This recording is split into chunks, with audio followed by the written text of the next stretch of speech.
everyone! Hi everyone! And welcome to the engine room. The engine room, exactly. Yeah, or the two engine rooms. Yes, at because... completely different places. Yes, or different time zones or something. Or we're in couches that look sort of the same. That you have like the but left we just end have of similar couch. taste. We have similar clothes as well. Similar, yeah. Well, that's what happens when you do social distancing. You sort of become each other. Except for the beard. I mean, I'm impressed by this beard, Julius. I don't have a razor. That's the main reason. Okay, well, stay safe at home. It's no joke. Yeah. And apparently, like your hairdresser has gone on vacation as well. Yes, I need to cut everything. But yeah, we're doing part 3 of our Q&A. Yep. Candid camera Q&A. Yep. No cuts whatsoever. No cuts. Except our failed start attempts at the beginning of this video. Yes, right. But yeah, so we're doing Twitter, this one. And the first question comes from Thunderful Publishing. Right. Twitter. To Brjánn, which indie game is your favorite and why? You're not allowed to pick a Zoink, Image and Form, or a Thunderful title. Okay. All right. So off the top of my head, my favorite indie game has to be... depends on the size of it. Well, or it doesn't depend on it. I mean, the first one that came to mind was Papers, Please, by Lucas Pope. It's amazing. It's amazing. It's such a great game. I don't know how many times I started that game, and I'm trying to be really clever and sort of outwit the game, and it's just so good. I like it so much. It's really good. I agree. Yeah, and I think it also fits the bill like a indie game, where like you get some of our indie friends, like indie or game studios that have sort of grown together, like while we have grown, they have also sort of become so big that you sit and wonder, are they really indie studios? Like, if they're independent of a publisher? Yeah, if they're but you can define independent actually in so many different ways. Well, anyways, like I think Lucas Pope made a brilliant game when he made Papers, Please. I'm very happy to say that. God, that's such a long answer. I should have just said Papers, Please. Yeah. But, and here's another one from Robin Stjernberg. Yeah. What is the meaning of life? It's very simple, isn't it? It's to play all the SteamWorld games. Yeah, it's either that, or the answer is 42, or 42, or just this. It's like what I tell my kids. It's like to succeed in life, you only need to be 3 things. It's like you have to be kind, you have to be påhittig, which is inventive. Yeah, you have to be kind, you have to be inventive, and you can't be lazy. Those 3 things. Yeah. Yeah, that's the meaning of life. Be kind, be inventive, and don't be lazy. Wow. That was the meaning of life. Yeah. I'm having trouble coming up with something to ask at the moment, so I'm leaving this here for now. This comes from Sarah Bug. Okay. And it's a screenshot of Quest where Galileo asks Orig in a cage. Light spoilers here. Is this some kind of fetish? Well, that's a great... post your questions here, right? That's a question. Yeah. I guess you can do a screen overlay here, right? Yeah. And with the image. Do you think it's a fetish, or is it just very unlucky? Unlucky. I think it's fantastic. I think the humor is it's brilliant, right? It's Mr. Foxy Rider again, right? Yeah. So it's just great humor from SteamWorld Quest, where they discover Orig in this little cage, right? Yeah. Like a bird cage kind of cage. And then they find him again later in the game. In another cage. In another cage like that. And then the question is this is some kind of fetish. Is this some kind of fetish? Who knows? Is it? I don't know. We'll have to ask Mr. Foxy Rider. Well, maybe we can have Mr. Foxy Rider to sort of go through the references in the games and the puns and stuff. And Sarah also adds that she's waiting on the blog post with Quest characters' backstories. Yeah, we talked about that one. Maybe we should ask Foxy Rider to compile something. Because I know there's a document we could go off. You could sort of cut stuff from. Yeah, let's do that. Darren Dubstep asks, Brjánn, you appeared on IGN's podcast last year to talk about SteamWorld Quest, and you mentioned the game had an entirely different concept before the card-based system was adopted. but you wouldn't reveal what the original concept was back then until a year had passed. So now that it's been a year later, my question is, what was the original concept for SteamWorld Quest like? And what was wrong with it? That's a very big question. Wow, that's a huge... Darren, that's a huge question. Are you allowed to talk about that? I'm not sure, it's like... coming up, right? Yes, exactly, right? We're going to actually... we're talking about this in a different medium, like in a different way. We're actually talking about this, Darren, and I think it will be revealed to you. Yeah. So that's a lame-ass answer to your question, but... Yeah. Keep your question and stay curious. Yes, stay curious. And follow us on Twitter. Yes. So you know when we've said it. Yes, right. And I think also, that IGN podcast, there was the that was the Nintendo voice chat, right? I guess so. Yeah. Darren, it was actually quite cool because I was on NBC 2 years in a row. Like the first time I was on that show, for some reason, they had like... or you see if you can find that episode because it's hilarious now that I mention it. You won't be able to unthink it afterwards. But there was this incredibly strong spotlight that was not on my face, but like on my head. You were sweating? Yeah, no, I was probably sweating and I was a little bit nervous. But throughout it just looks like my face is completely purple. Everyone else looks normal, and I'm like. So flustered. It's like the colorist, it must have been a nightmare. Yeah, it's like they couldn't. I'm not. Well, they should have just cut me out or put like a black square in front of my face. But see if you can find that. It's actually hilarious. I'm not going to find like a link and put it down. That's I can see if I find a screenshot. Oh, okay. Please don't. And okay, if you do, then fix the colors, please. Yeah, sure. You want to be green? I could be green rather than that purple. Okay, so it's coming later, basically. Mm-hmm. And your girl Arcane asks, will you guys be making an art book for the series someday? If so, can you please make it shippable to Quebec? That's how you Quebec, yeah. We talked about this. We've talked about this in a few episodes ago, and it would be really fun to do. So that would be really fun to do, right? Yeah, and I'm sure you could get it in Quebec, probably. Right? Yeah, is it? I mean, is Quebec special in some way? Is it difficult to ship stuff to Quebec? No idea. If there is an art book, we'll see what happens. Yeah, well, I'm sure it should be shippable. I'm sure it should be shippable to Quebec. Yeah. I'm sure it should be shippable to Shanghai. Answer. Okay, Popals asks, how do we as humans become robot miners, spellcasters, and space invaders? And the SteamWorld Wiki answers it with the power of imagination. Oh, that's cool. Yeah. Imagination, that Image and Form was almost called Imagination, right? That would have been such a better name. Yeah, it would have been such a much better name. Yeah. It was Imagination, Image Nation, like an E instead of an I in the middle. Then people would just call it Image Nation. Image Nation. It would have been 1 billion times better than Image and Form. Yeah. Yeah. Moving on. Lord Jack 225 Pig asks... anything? Yeah. What's the deal with airline food? And then you have the SteamWorld Wiki answering again. This one, please answer it. The world needs to know. What? So, okay, Julius, what do you think? What is the deal with airline food?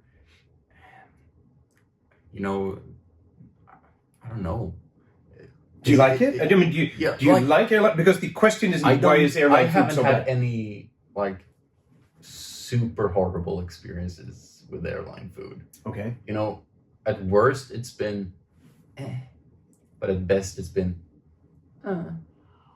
I don't really know what that means, but I don't. They sound really different. Yeah, I don't have any strong association with airline food overall. I could talk about airline food for like a full day, for real.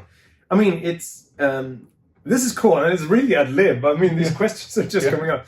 But so like when I was so I lived in Japan for 6 years. When I was 20, I moved to Japan, and I was gonna stay there for 6 months, but I ended up living there for 6 years, and so it's like a huge sort of fail.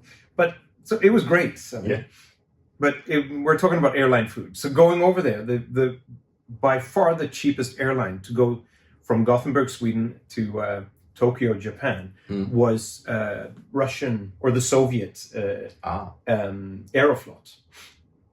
It was like by far, it was so much cheaper. So I flew with that, and then the Soviet Union became Russia, and so then it became like the Russian airline Aeroflot. But they were always the cheapest, and they had the worst food. Right? They would serve fried chicken with French fries. That was sound too bad, right? Sounds really good, right? If it's really well prepared. But it was sort of swimming in grease, right? It was just very, very greasy. And this is back in the day. I mean, this is hard to imagine today, but like half of the plane was smoking as well, right? So it was, the air was... Sounds like a nightmare. Yeah, the air was terrible. Fortunately, I was smoking back then too, so... Gee. I wasn't affected, I was affecting people. Oh. So But so could that you was really smoke bad. other people's cigarette smoke, or Yeah, you definitely did that the entire time. It was like secondary smoke deluxe. Yeah, it was all cheap. So that was the worst airline food, that fried chicken on Aeroflot. and the best one? We have to keep this brief, I think. Okay, let's keep it brief. Sorry, I'm Your best experience. Worst one was in Russia. Yeah. Or with Well, the Russian best one Airlines. is like when you, by some mistake, have been bumped up to business class, right, or something. Yeah. Because we always fly coach, right? We sit there and when you fly, I mean, if you get bumped up to business class, it doesn't really count, right? Because then the food is really good. Mm-hmm. But then when you sit in coach, it's I sort of go into robot mode for real. I'm not joking. That's like when I imagine I'm a robot. I'll sit down in my coach seat, and it's like either I'm like by the window or in the You're middle. zoning out. Yeah, and I sit there and it's like, for this trip, I'm a robot. I am going to eat everything they feed me. And so whenever something comes, it's like, yes, please. And then I eat everything. Yeah, exactly. It's for sustenance. I need to survive. I need to prevail. It's true. That's how I don't think in a robot voice, but I really think it's like, you're going to eat everything they serve. Was that the best one? Well, what I mean is, I actually like airline food. I really enjoy it. Okay. I really think it's good. It's always pasta or chicken. You know, it's like they can never sort of go. Maybe go it's just that I'm overboard. so much younger than you are that I haven't had the opportunity to experience really terrible airline food. That's what I mean. It's like today it's sort of generic and everything. I think it's fantastic. I really love the way they do it. It's so compact and it's like, wow, there's so much food in this, and it's still hot. It's really cool. Yeah, I really like airline. Next one. Yeah, sorry for... No, don't worry about it. Stephen Warcop asks, if you could go back and change one thing about one of your games, then what will it be? Okay. Julius, what would you change? Oh. Maybe tone down the difficulty of SteamWorld Tower Defense. Yeah. Well, you could tone down the difficulty or like spend more time on it so it was actually like a better difficulty curve. Oh, yeah, maybe. Well, no, I'm very happy with the games, to be honest with you. But you know, of course, if you could get... Yeah, like a small detail. Like, not like we would make it better. Like, I would... I've got one. Fix... I think I would just add more chapters to Quest. To SteamWorld Quest? Yeah. More... one tiny thing, I know. I would add the ability to save your decks. Save different deck combinations so you don't have to swap out your entire deck every time you want something new. Oh, so you like... Well, that would be very cool. It would sort of add like another layer of complexity, because then you would have to name your decks, maybe? Yeah, or probably. Be given... For deck A, deck B, deck C. Yeah. To be... You know, you can do this on paper, for instance.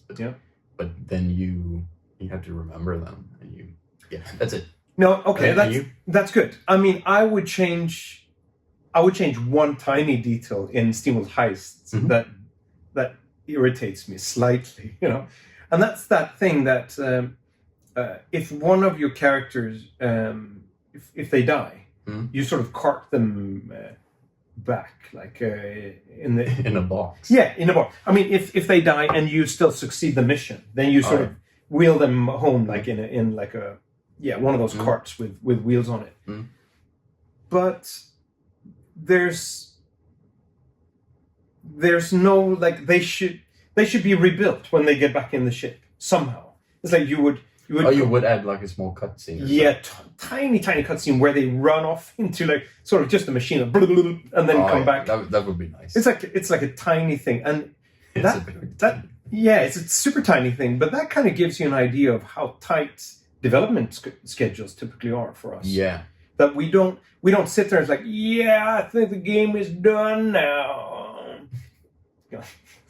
I don't know why you say that with that voice, but it's like, no, it's always like, okay, like we've fixed everything that needed to be fixed. Is the game great now? Yes. There are a few things that we've decided not to fix. And that's one of those things like, yeah, it took too many hours to fix that. Interesting. Yeah. Next one from Rising Star Games. They just announced Deadly Premonition 2, right? Oh, wow. Did you play the first one, Deadly Premonition? Yes, I did. Yeah. I'm really looking forward to the second one. The sequel is going to be fantastic. To Julius, are you sure you're not the PEGI guy? No, I'm not. Apparently, I sound like the Swedish PEGI guy. But you sound like every guy. I mean, you can do anything with your voice. Thank you. Yeah. That's very kind of you. Yeah. But no, sadly, I'm not the PEGI guy. Right. I kind of thought you were... That was why you were hired in the first place, because you sounded like the PEGI guy. Oh, I wish. Okay. Vivisoy, that's an I, right? Yeah? Yep. Can you show some of the progress of the SteamWorld character designs? I can put a link down below to a nice progress of Rusty's initial design. That's cool. So here it is. Yep. Magic. Yeah. Lionel Cardona. Lionel Cardona? No, I'm pretty sure it's Lionel. Okay. Lionel Cardona. If you guys could have any other franchise for a crossover, what franchise would you choose? I will appreciate if you mention an indie and a AAA franchise. Oh. I think Metroid would be, or this is a crossover. Yeah, a crossover wouldn't be a crossover then, right? It's like indie game would be fun, like Shovel Knight Dig. Yeah, that would be obvious, right? Yeah. I think, Yacht Club, I mean, they know us. They should have emailed us first and say, hi, we're going to do... Or maybe you should email them. No, okay, right. Yeah. Actually, I'm talking to them. They're the finest people, Yeah, they're great. Yeah. But if they had emailed us and said, hi, we're going to do Shovel Knight Dig, can we just... Put Rusty in? Yeah, and in a corner or something like that? Yeah. This is in no way a confirmation or anything. No, don't. No one's talking about it. No, we're not. But they're really cool people. Yeah, and AAA franchise. I don't know. Something with robots, maybe. It has to be robots, right? Yeah, like Borderlands. Yeah, I was thinking Borderlands as well. Okay, that would be cool. Or AAA, a crossover. Smash Brothers. Yeah. Rusty or Dorothy or something. And yeah, is that a crossover though? Isn't that like a crossover game? I think it counts. Okay, very good, because that would be so cool. Right? Yeah, that would be awesome. Right. Yacht Club made it. Yeah. Oh, hint. There's no hint. No, okay. Kyle Silva asks, one detail I like about the SteamWorld games are the unique garbled talking sounds for every robot. How are those recorded? Yeah. It's basically someone saying something and then you just chop it up. Yeah. Chop it up with and randomizing the sounds with a robot filter on or something. I think that's exactly how it's done. Yeah. And there is one exception, right? In Quest. No, I was actually thinking in SteamWorld Heist we have an exception to it. Oh, you do? Well, there is one character who never says anything, right? All he says is blub. But if you just make him speak often enough, then you will actually notice that he says his name. Right? Yeah, he says Billy. He's like Billy, Gill. Billy. Gill. And that's counts as our robot impression as well. Billy. Yeah, it's actually Julius. He does all the voices and then he cuts it up. Let's see here. Explosions? Explosion. I can make any decent progress in SteamWorld Tower Defense and there's no guides anywhere. Asking for advice. From the people who made it is now my only solution. Just keep at it. Keep at it. Dear Explosion, I mean, maybe you haven't heard this, but there's only, to my knowledge, there's only one person on Earth that has actually finished. I think there are a few. Yes, actually, I would just remember. Online, actually. There are a few people online. There should be. But the only person you've met is the main guy behind it, like the game director Olle Håkansson, who is, and to watch him complete the game was. It looks like a movie when he does it. It's like he doesn't miss. Like he's like tick tick tick tick tick tick tick. Every stylus hit is perfect, right? That's awesome. Moving on to Brjánn. Is there potential for a future SteamWorld game to have an isometric or top-down perspective? You know, Tower Defense is top-down. Yeah, but it's a new one. There's always the potential for everything, right? Yeah, thanks for asking the question that way, Brjánn. Nice name, by the way, Brjánn. It's there's always potential for all kinds of things. We played around early on with an isometric view for one game. Oh, you from did? the SteamWorld game, yeah. Cool. Yep. Brjánn asked, Mike says, ooh, Billy was one of my favorites in there. Referencing the picture up above here. Oh yeah, of course. Right. Got you. Well, is that Billy Gill is one of my he's a big favorite of mine because he's like Harpo Marx. You know Harpo Marx? No. Like this is like before my time too, but it's like the Marx brothers. Like they were these comic characters, and there's one of the brothers he's a mute. Oh, okay. And that's sort of his gimmick throughout the movies that they're sort of nice. Doing. Yeah, it's. Moving on, Cine K asks, would you guys ever consider releasing a real hero's handbook? I'm guess you're talking about Armilli's hero's handbook. Yeah. Or would you rather save that story for a game? No idea, right? You know, it would be cool. Yeah, it would be so awesome. I mean, there are so many references. Okay, so. Cine, there are so many things in the SteamWorld games that opens up for their own stories. Right? Yeah, definitely. So the hero's handbook. Imagine like the writing of the hero's handbook. Oh, right? it would be so good. Yeah, I can like Gilgamech's earlier endeavors and stuff. Oh yeah. I'm sure it would be amazing. Yeah, either in book form or game form. Yes, right. DMG Ice asks, when will we get SteamWorld Hearts, the SteamWorld dating sim with all your characters and pairings? You know, pick a character from the roster and romance the rest. I've been talking about this for quite a while. You have, yeah. And I know for a fact there are a few people who would love to make that. It started as a joke, right? This dating sim. But you know, I think it would be fun because especially the Quest characters, they have so much personality, I feel. Yeah. That it would be nice. How many, I mean, it would sort of take, it would take a number of characters to make it interesting, I guess, right? Okay, well, we'll have to, when will we get? We're not sure. Just answer the question correctly, right? No idea. No idea. But thanks for the question. And Peanut asks, what are the biggest challenges of working on a new SteamWorld game? And the SteamWorld Wiki adds to it, if I had to guess, not constantly making the jokes about digging. Well, the biggest challenges of working on a new SteamWorld game is very much sort of finding the fun factor in making it worthwhile. Making it fun. You might think that that's all planned out from the beginning. It's so much iteration. Like the Image and Form game development process is one of iteration. Like everything is iterated. The graphics are iterated. Every aspect is it's sort of honed and discarded and discarded and discarded. I mean, there was. I remember we had one contract worker, a really talented graphic artist, and I remember we hired her to sort of cram in.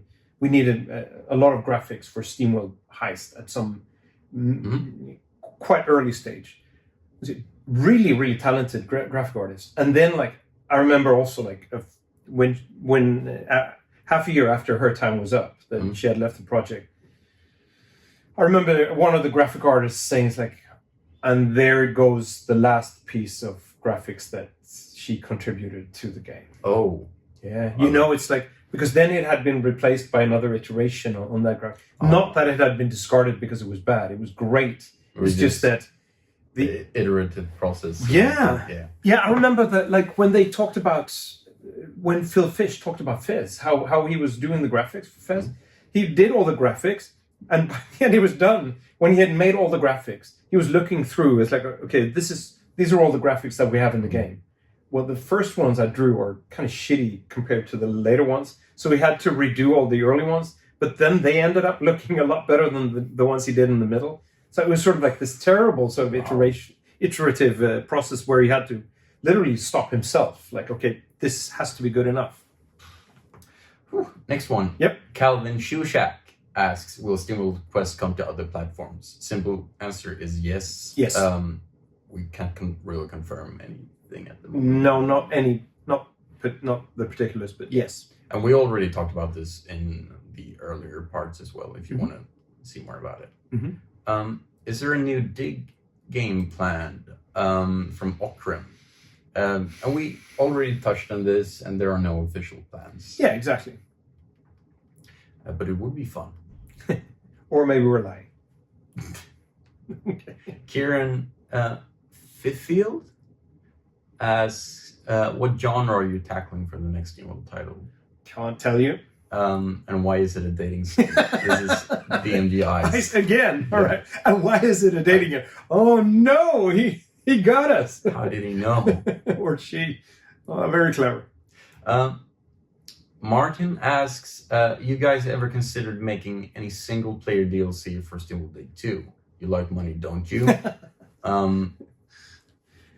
You like money, right? Yeah. Oh, well, you hate money, so it's like, that's why we're not doing it. Yeah. No, but I'm sure it was considered, but I think they prioritized making new games. Yes. Right? It's always like this, right? Making DLC, you need to sort of decide on DLC way before you release the first game. So you actually have the DLC ready by the time you release the game. Yeah. And then players might ask, like, wait a minute, what is this? It's like, you're releasing DLC like a month after the real game. Why didn't you include it in the original game? Yeah. There's that. But mainly it's like, it's always a question of resources. Yeah. It's like, let's make DLC or let's make a new game. Yeah. And I think most people prefer new games. Who's your favorite customer and why is it me? Asks Donald Kimball. Well, Donald. If we got to know you, maybe we could answer.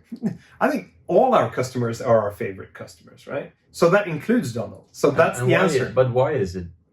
Why is it Donald? Why is he among them? Because he is a customer. Okay. Oh, that's good. So, a guy that exists asks, when are we getting SteamWorld Climb? SteamWorld Climb. How would that work?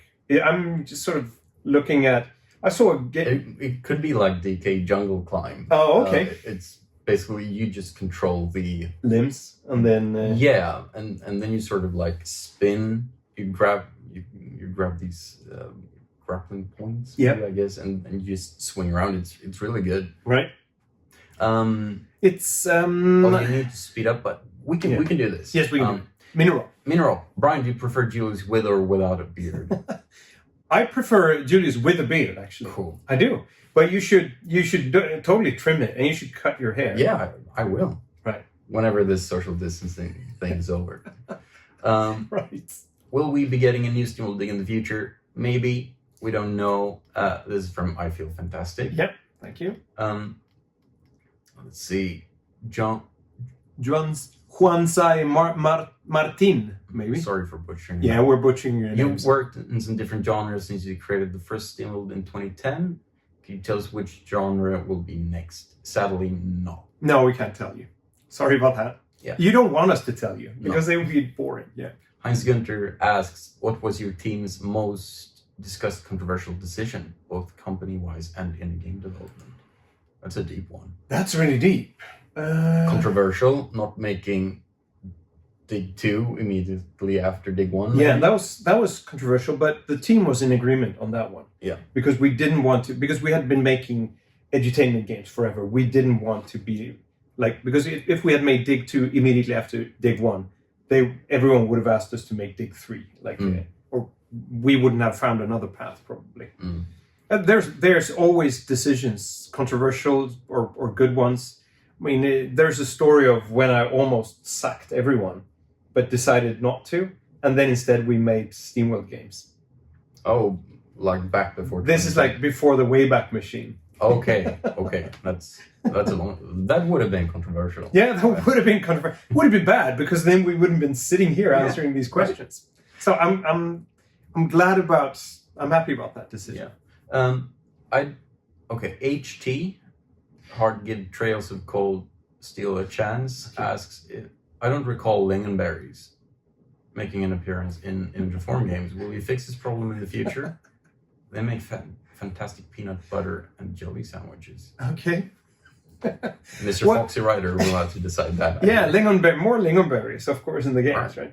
I would be surprised if they weren't in Quest already. Yeah, maybe you should take a closer look. But I don't know, so no. I could be totally wrong. Yeah, we could be totally wrong, but like if there are so many things, there were so many references. Yeah. Okay, but Waiting in the Hellfire asks, where is Rusty? Spoiler warning, last time we saw him was... He boarded a rocket, right? Oh, you were talking about the heist thingy. I was thinking about the Dig 2 ending. That's what I'm thinking of as well. No, but he was drinking a cup of coffee with Dorothy at the end credits. Yes, that's right. On a shard, right? On a shard of the planet. So I think he's there for now. He's probably there. Yeah. Marius Klimek asks, I'm playing Dig 2 right now, and the first entry to Veterans territory was surprisingly scary. Yeah. Any chances of a SteamWorld survival horror? I would be. There are always chances, right? I would be too scared to play it, but I would. You know, Marius, I had the exact same feeling when I played that. I was. I thought it was terrifying for real. But how are we doing? I mean, I've got about... We have like 5 tweets left. Okay, excellent. Shall we just finish this up? And another one from Marius. You can take this one. Yeah, did Stanislav Lem's Siberiad or Fables for Robots somehow inspired SteamWorld games? I can't answer for everyone. I haven't heard about. No, that's a reference. Those are references we haven't heard. Why aren't all of your games on PS4? Kevlin Durant. Yes, Kevlin. They should be. There's one game missing, right? Or 2 games. SteamWorld Tower Defense is not coming to PS4. Until as well. That's right. Until's not coming to PS4. Or is it? No. And SteamWorld Quest is still not on PS4. And Joker01. I saw a Reddit post about you guys working on some unannounced 3D project using Unreal. But now you're hiring 2D artists. Was it just a fake post or did you change your minds? Oh, that's a really good question. We can't really answer that at all. No. It's like, let that question hover. I wouldn't say what I have under my shirt. In space. Right. Yes, please keep that to yourself. Yeah, and that was everything in Twitter. Damn, we did all of them. Thanks. That was great. Yeah, thank you. We should always do it like this, like uncut. I mean, as far as I can tell, we've by mistake we've revealed I think 8 or 9 spoilers in this episode. Yeah, but you know, if people watch so far into the video, I think they've played most of the games. Yeah, and they deserve it, right? Yeah. All right. And we said spoilers before, right? Yes. On a few occasions. Yes. So. But that's it. You have a lunch meeting, right? I have a lunch meeting, and that starts in 2 minutes. Yeah. Cool. Bye. Bye, everyone. Cheers. Bye.